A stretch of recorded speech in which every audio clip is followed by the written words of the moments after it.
Então agora vamos à terapia da assídia. Vamos ver agora aqui a assídia contra a cura do desejo, ok? Então, o desejo de que não tem descabido.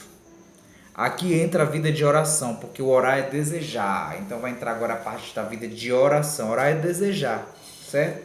Então, primeiro tratamento terapia. Aprender o domínio de si. O que seria este domínio de si? Como é que você vai fazer isso? Com jejum. Jejum é uma forma, mas o jejum sábio, dentro da medida da minha capacidade, da sua capacidade. Tem gente que vai resolver fazer jejum. Claudio disse que é para fazer jejum, então que eu vou me curar da sede. Aí você vai escolher a sexta-feira, amanhecer o dia sem comer nada. Aí quando passa o dia todo, a manhã toda, chega a pessoa vindo na tua casa, tu tá caído desmaiado no chão, destribuchado no chão, porque desmaiou, passou mal do jejum, vai ter que levar, chama uma ambulância, e depois quando você acorda, vai saber que você desmaiou é só porque você fez o jejum, ou seja, você fez um jejum sem noção. Então é de acordo com a capacidade. Eu vou dar um exemplo aqui, ó. Fazer um dia em que come salada, tomar açúcar, frutas, arroz, proporcionando as suas forças, mas é necessário você forçar as suas coisas. Então, por exemplo, você pode tirar um dia para comer coisas mais leves, na sexta-feira, por exemplo, ou comer a metade do que você come. Se você comia 4 pães no café da manhã, agora você come 2. Se você tomava 2 xícaras de café, tome só uma. Na hora do almoço, aí você come a metade do que você comeu. Você botava um prato cheio, bote agora a metade. Quando for a janta, come um cuscuz desse tanto, bote agora a metade. Ok? Ou então você pode tirar uma refeição do dia, comece devagar. Porque isso vai ajudar a exercitar o domínio de você, porque você vai exercitar o domínio. Não vou comer isso.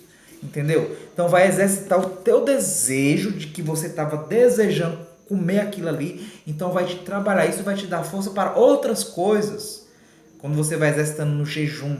Então vai te dar força para você resistir outras tentações, outros pecados, outros desejos que você não é capaz de conseguir. E você não vai ficar sofrendo. Lembra que o assidioso ele fica irritado porque não consegue realizar seu sonho. Ou seja, ele tem o desejo de algo, e esse desejo de algo ele não se concretiza e aí ele fica com raiva. Então, se você aprende a dominar, a se dominar, aí você vai ver que algo que você desejava tanto, você não conquistou, então você vai ficar sossegado, ou seja, você vai ter a paz, aí vai entrar lá o primeiro tratamento do remédio, você vai ficar com paz, você vai ter paciência, você vai ficar tranquilo, você não vai ficar preocupado. Por isso que o desejo, o exercício do jejum vai ajudar os teus desejos, a tu aprender a te controlar, a te policiar melhor. Então saiba fazer o jejum. Eu já dei até uma formação que também se procurar lá nos vídeos do Exército São Miguel Arcanjo do YouTube. Você vai ver um vídeo lá onde eu explico o que é o jejum, a importância do jejum. É um vídeo aproximadamente de umas 2 horas onde eu vou explicar direitinho como se faz um jejum.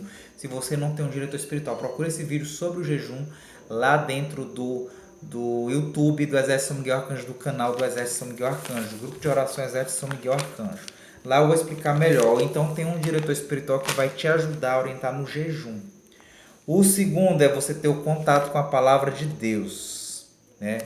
Contato com a palavra de Deus, Bíblia na mão, irmãos, onde a palavra vai nos ensinando. Claro, se você medita a palavra de Deus, escolha algum livro da Bíblia e vá ler um livro da Bíblia. Se você não tem um diretor espiritual para te passar, você mesmo pega. E aí nem que você vai grave só uma frase que te chamou a atenção. Pronto, tem uma frase que chamou a atenção. Tem uma frase, por exemplo, que pode chamar a atenção que Jesus diz assim, vamos supor que você está passando por dificuldade financeira, você não sabe o dia de amanhã se vai ter o pão para trazer para o seu filho a comida. Tem uma passagem na Bíblia que Jesus vai dizer assim, olha as aves do céu, elas não se preocupam em trabalhar, em ter seu alimento, porque Deus providencia. Se Deus providencia esse alimento desses animais, desses pássaros, quanto mais de vocês, seres humanos, que valem mais do que os pássaros. Não preocupeis com o dia de amanhã, pois o dia de amanhã tem suas preocupações próprias, o Pai vai providenciar. Então, você pode meditar nessa palavra, se você está passando, por exemplo, esse desespero de problema, de não sabe o que vai ter no dia de amanhã para comer. Comece a meditar, não, Deus vai providenciar, não vou me preocupar. Então você vai ficar repetindo essa frase todos os dias. Entende como é meditar a palavra de Deus? Aquilo que te chama a atenção. Se aquilo que te chamou a atenção está mexendo contigo, com tua vida, ok? Terceiro remédio é das lágrimas, pelos próprios pecados, você chorar os próprios pecados, ok? O quarto remédio é sobre a morte, você refletir sobre a morte. Não terá, grave uma coisa aqui, ó, não terá experiência com Deus quem não derramar lágrimas verdadeiramente. É o terceiro remédio, as lágrimas. Se você derramar uma lágrima verdadeira, aquele chorar, às vezes você se tranca no seu quarto e vai chorar um pranto verdadeiro do fundo da tua alma, você com Deus. Se você não fizer esse derramamento de lágrima verdadeiro, se você nunca fez até hoje, se você não fizer nessas profundezas da tua alma, assim o Espírito Santo nunca irá te visitar. Mas se você derrama essas lágrimas, quem não derramar lágrimas verdadeiramente, nem que seja nas profundezas da sua alma, o Espírito Santo não vai lhe visitar. Então, para você ter uma verdadeira experiência com Deus, você tem que chorar mesmo verdadeiramente diante de Deus. Chore sua miséria, sua dificuldade, aquilo que você está passando. Se encontre verdadeiramente com Deus, faça essa experiência verdadeiramente com Deus. Então, aqui sobre a morte, a meditação sobre a morte. A morte nos ensina a viver. A morte é uma excelente conselheira. Vixe, cara, a morte é excelente conselheira. São Francisco de Assis meditava na morte, chamou até ela de irmã. Porque, irmão, às vezes tem pessoas que pensam que não vai morrer, que é uma divindade, é Deus.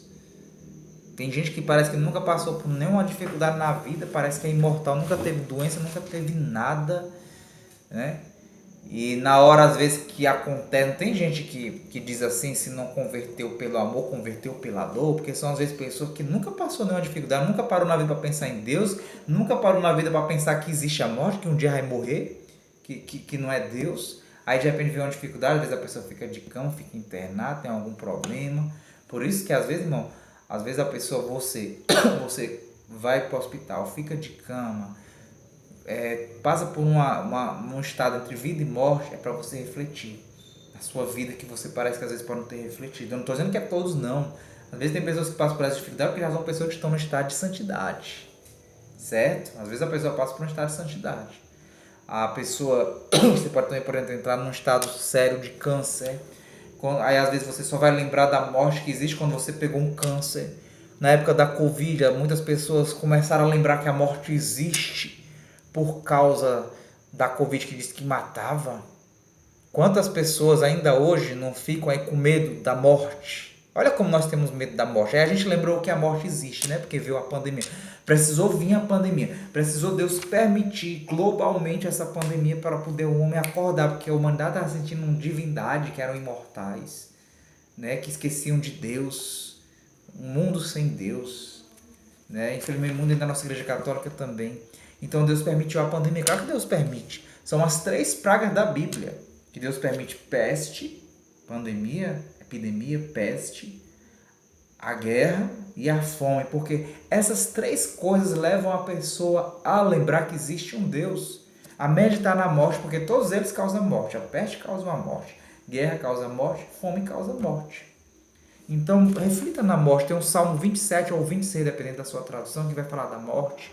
Medite de noite, passe a refletir que você um dia vai morrer. Tem a oração chamada oração da boa morte, para poder pedir a Deus que tenha uma boa morte.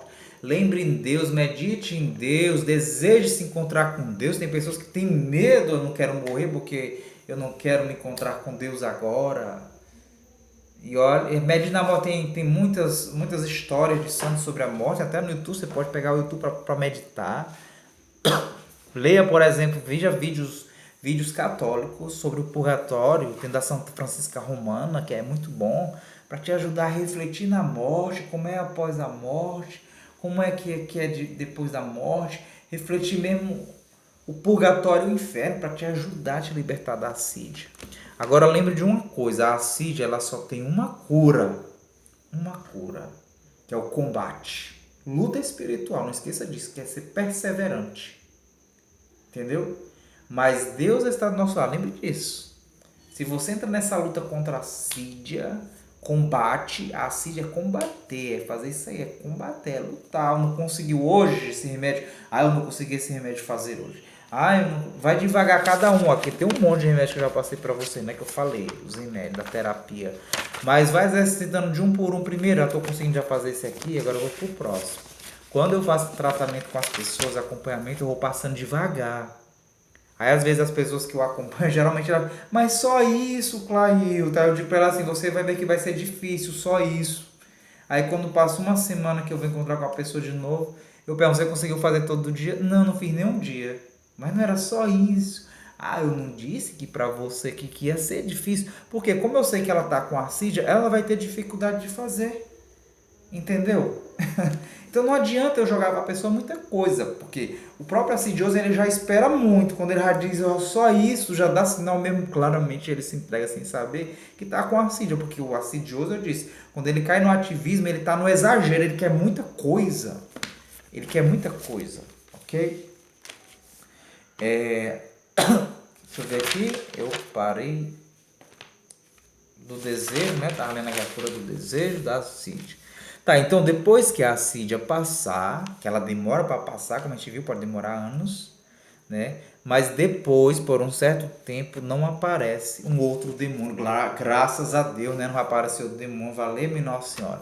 Então, depois que a assídia passa, não aparece outro demônio mais. Demora. Mas entre nesse combate, a única cura é tu combater. Não é tu se entregar. Bote na sua cabeça, você que está assidioso, bora na sua cabeça, porque o assidioso geralmente ele como a gente falou, resumindo todas aquelas manifestações do assidioso, que é a manifestação por meio de depressão, de tédio, de preguiça espiritual e de noite escura. Tudo isso daí do assidioso é uma manifestação de preguiça. Então Deus deu para todo ser humano que é consciente, que é normal da sua cabeça, que você não tem nenhum problema mental. Você tem um pingo de gota dado pelo Espírito Santo para você entrar em combate. E você sabe disso, você sabe que você é capaz de entrar em combate, você se entregar. Ah, eu não vou fazer isso não aqui da terapia. Ah, se você ficar dizendo que não vai fazer, você não vai alcançar a cura. Você está se entregando igual Judas. Cuida para você não se entregar ao top um dia por suicídio. Tu vai pro suicídio e só Deus sabe, cara, tá bom se tu na hora se arrepender e ainda vai conseguir ainda ser liberto e salvo pro purgatório. Porque geralmente pessoas que suicidam, elas vão pro inferno. Viu? Se eu estou te dando a meditação da morte. Então te exercite isso. A gente não pode dizer que todo suicida foi pro inferno, porque na última hora ela pode se arrepender e não ter mais jeito. Tá? Eu não posso dizer nem julgar, mas cuidado. Entre no combate, ok? É a cura. Porque você tem força sim para combater, para dizer eu vou fazer isso aqui. Qual é o primeiro passo? Veja desses daqui qual é o mais fácil. Aí você vai dizer, este aqui que eu vou fazer. E o mais fácil que tu achar vai ser difícil. Tu vai ver que vai ser difícil. Porque principalmente se você tiver numa assídia mesmo letal, tá? Quem como Deus, ninguém como Deus. Te aguardo nas próximas aulas. A gente vai saber sobre a ira, né? Deixa eu ver aqui. A ira. Vamos entender o que é a ira, raiva, cólera, né? Se você tem ou não. Até a próxima aula.